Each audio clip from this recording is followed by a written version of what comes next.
வாழ்க்கை பல சுவாரஸ்யங்கள் நிறைந்த அனுபவங்களை தரக்கூடியது.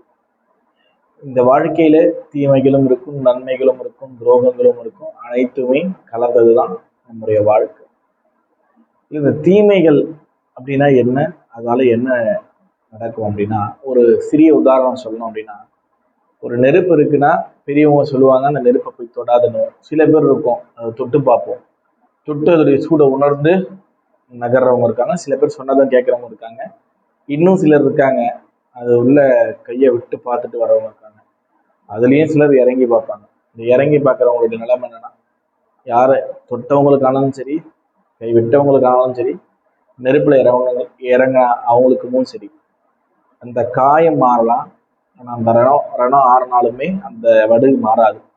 அதே மாதிரிதான் எந்த ஒரு விஷயத்தையும் இந்த தீமை, அந்த ஒருத்தருக்கு ஒரு தீமையை செஞ்சோம், ஒருத்தருக்கு ஒரு கெடுதல் செஞ்சிட்டோம் அப்படின்னா அந்த வடு என்னைக்குமே மாறாது. வாழ்க்கையில நம்ம இருக்க போற இந்த கொஞ்ச காலங்கள் தான் கடவுள் நமக்கு கொடுத்துருக்கிறது. நம்ம இங்க வாடகைக்கு தான் தங்கி இருக்கிறோம். யார் வேணா எப்ப வேணா போயிட்டு இருக்க போறோம். இருக்கிற காலங்களை சந்தோஷமா வாழ கத்துக்கோங்க. அடுத்தவங்களுக்கு கெடுதல் நினைக்காம வாழ கத்துக்கோங்க. ஏன்னா யாருக்கும் இங்க நிரந்தரம் என்று எதுவுமே கிடையாது. நிரந்தரம் இல்லாத இந்த வாழ்க்கையில போட்டி பொறாமை இந்த காரணத்தாலதான் எல்லாமும் இங்க நடக்குது.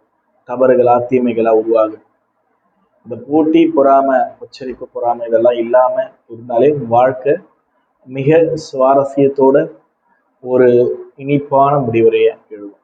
அதனால இருக்கிற காலங்கள்ல சந்தோஷமா வாழ்றதுக்கு என்ன வழியோ அந்த மாரி இருக்க கத்துக்கோங்க.